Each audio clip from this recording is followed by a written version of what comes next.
आऊज़ु बिल्लाहि मिनश्शैतानिर्रजीम बिस्मिल्लाहिर्रहमानिर्रहीम। आज यहाँ पर जिस मुबारक और मुतहरा हस्ती का जिक्र करने की सादत हासिल करेंगे वो हज़रत उम्मे हबीबा रज़ी अल्लाह ताला अन्हा हैं। हज़रत उम्मे हबीबा रज़ी अल्लाह ताला अन्हा नबी करीम सल्लल्लाहु अलैहि वसल्लम की 9वीं ज़ोजा थीं। आपका असल नाम रिमला था, कुनियत उम्मे हबीबा, लक़ब उम्मुल मोमिनीन। आपके वालिद अबू सुफियान बिन हरब रज़ी अल्लाह ताला अन्हो और वालदा सफ़िया बिनते अबी अल-आस रज़ी अल्लाह ताला अन्हा हैं।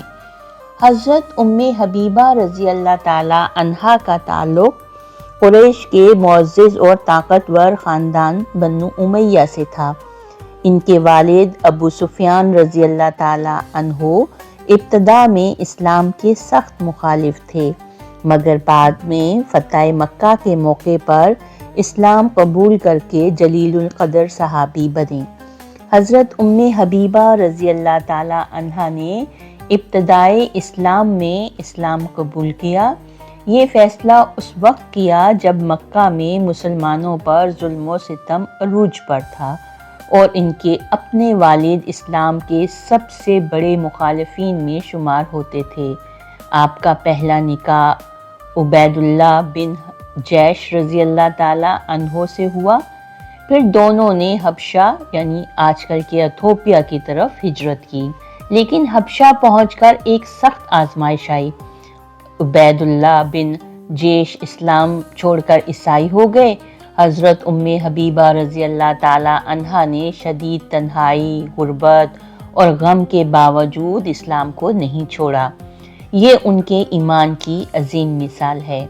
उबैदुल्लाह बिन जैश रज़ी अल्लाह ताला अन्हो हबशा में ही वफ़ात पा गए। हज़रत उम्मे हबीबा रज़ी अल्लाह ताला अन्हा परदेस में शोहर से महरूम, ख़ानदान से दूर रहीं, मगर ईमान में मजबूत रहीं। नबी करीम सल्लल्लाहु अलैहि वसल्लम को जब उनकी हालत का इल्म हुआ तो आप सल्लल्लाहु अलैहि वसल्लम ने नजाशी यानी हबशा के बादशाह के ज़रिए निकाह का पैगाम भेजा। आपका निकाह नजाशी हबशा में हुआ। आपके निकाह का वकील एक नजाशी था। आपका हक महर 400 दिनार जो कि दीगर अज़वाज के मुकाबले में ज़्यादा था। निकाह के वक्त हज़रत उम्मे हबीबा रज़ी अल्लाह ताला अन्हा मदीना में मौजूद नहीं थी। ये निकाह एक मज़लूम खातून की दिलजोई और इस्लाम की इज़्ज़त व वक़ार का मज़हर था। निकाह के बाद हज़रत उम्मे सलमा रज़ी अल्लाह ताला अन्हा मदीना तशरीफ़ लाईं और अज़वाजे मुतारात में शामिल हुईं। सुलह हदैबिया के बाद अबू सुफियान रज़ी अल्लाह ताला अन्हो मदीने आए। जब वो रसूलुल्लाह सल्लल्लाहु अलैहि वसल्लम के बिस्तर पर बैठने लगे तो हज़रत उम्मे हबीबा रज़ी अल्लाह ताला अन्हा ने बिस्तर लपेट लिया और फरमाया, ये रसूलुल्लाह सल्लल्लाहु अलैहि वसल्लम का बिस्तर है और आप इस वक्त मुशरिक हैं। बाज़ अज़वाज मुतारात रज़ी अल्लाह ताला अन्हा के इल्म में ये बात आई कि हज़रत उम्मे हबीबा रज़ी अल्लाह ताला अन्हा नबी करीम सल्लल्लाहु अलैहि वसल्लम के बिस्तर को आम लोगों के बैठने के लिए इस्तेमाल नहीं होने देती, बल्कि उसे लपेट कर रख देती हैं। इस पर अज़वाज मुतारात के दरमियान गुफ्तगू हुई कि आया ये शिद्दत एहतराम है या कोई एहतियात। जब ये बात नबी करीम सल्लल्लाहु अलैहि वसल्लम तक पहुँची तो आप सल्लल्लाहु अलैहि वसल्लम ने नापसंदीदगी का इजहार नहीं फरमाया, बल्कि खामोशी इख्तियार की। हज़रत उम्मे हबीबा रज़ी अल्लाह ताला अन्हा ने अपना मौक़िफ़ देते हुए अर्ज़ किया, या रसूलल्लाह सल्लल्लाहु अलैहि वसल्लम, ये बिस्तर आपसे मंसूब है। मैं नहीं चाहती कि इस पर कोई ऐसी हालत में बैठे जो इसकी ताज़ीम के खिलाफ हो। नबी करीम सल्लल्लाहु अलैहि वसल्लम ने इन्हें मना नहीं फरमाया। दूसरी अज़वाज मुतारात ने भी इनके जज्बे को समझा कि शिद्दत एहतराम भी मोहब्बत की एक मिसाल है और ये इनके अक़ीदे की मजबूती اور دین کو رشتوں پر ترجیح دینے کی اعلیٰ مثال ہے۔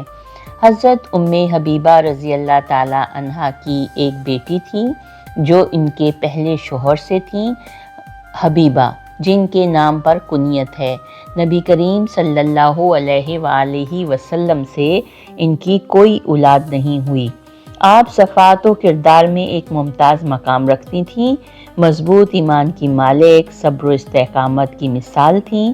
روایات حدیث میں ان کا ایک خاص حصہ ہے، خصوصاً نوافل اور عبادات سے متعلق چند معتبر احادیث ان سے مروی ہیں۔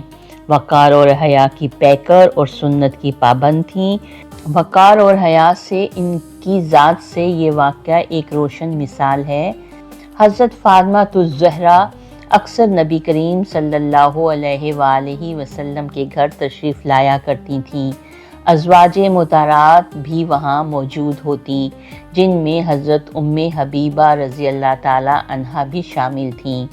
ایک مرتبہ حضرت فاطمہ الزہرا اچانک نبی کریم صلی اللہ علیہ وآلہ وسلم کے حجرے میں داخل ہوئیں، جہاں حضرت ام حبیبہ رضی اللہ تعالی عنہا موجود تھیں۔ حضرت ام حبیبہ رضی اللہ تعالی عنہا نے فوراً اپنی چادر درست کی، بیٹھنے کا انداز بدلا۔ یہ دیکھ کر حضرت فاطمہ الزہرا نے فرمایا، آپ تو میرے لیے بھی پردہ کرتی ہیں۔ حضرت ام حبیبہ رضی اللہ تعالی عنہا نے نہایت ادب سے جواب دیا، ہاں، تم رسول اللہ صلی اللہ علیہ وآلہ وسلم کی بیٹی ہو اور میں ان کی زوجہ ہوں۔ ہم دونوں کا مقام اللہ کے نزدیک بہت بلند ہے، اس لیے باہمی ادب اور حیا لازم ہے۔ یہ واقعہ اہل بیت رضی اللہ تعالی عنہا اور ازواج مطہرات رضی اللہ تعالی عنہا کے درمیان وقار اور احترام، گھر کے اندر بھی حیا اور حدود کی پاسداری اور عورتوں کے باہمی تعلق میں ادب کی اعلیٰ مثال کو ظاہر کرتا ہے۔ اسی طرح آپ سنت کی بھی پابند تھیں۔ یہ واقعہ حضرت ام حبیبہ رضی اللہ تعالی عنہا کے ذوق عبادت اور نبی کریم صلی اللہ علیہ وآلہ وسلم کی شفقت و رہنمائی کو بہت خوبصورتی سے ظاہر کرتا ہے۔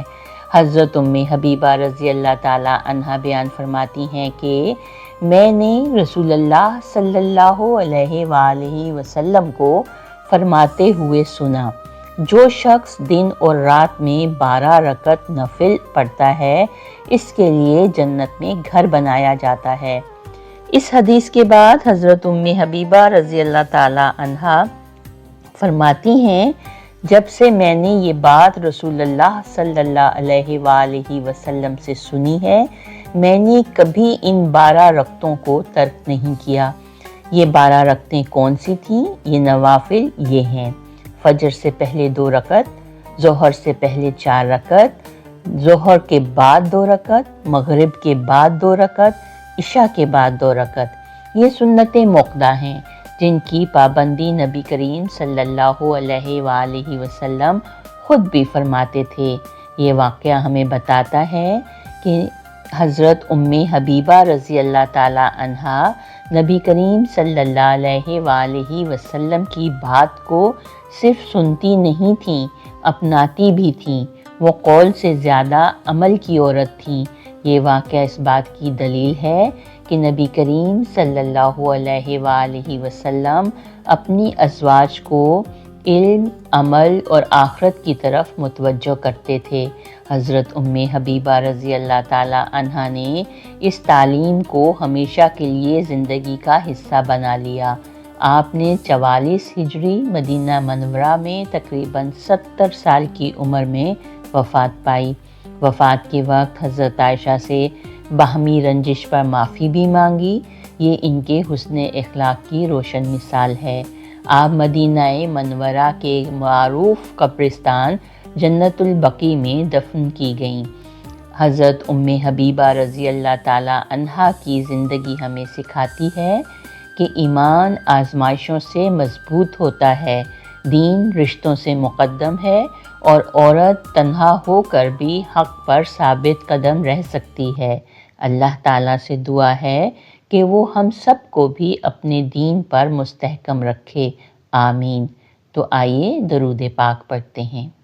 بسم اللہ الرحمن الرحیم، اللہم صلی علی محمد وعلی آل محمد کما صلیت علی ابراہیم وعلی آل ابراہیم انک حمید مجید، اللہم بارک علی محمد وعلی آل محمد کما بارکت علی ابراہیم وعلی آل ابراہیم انک حمید مجید، صدق اللہ العظیم۔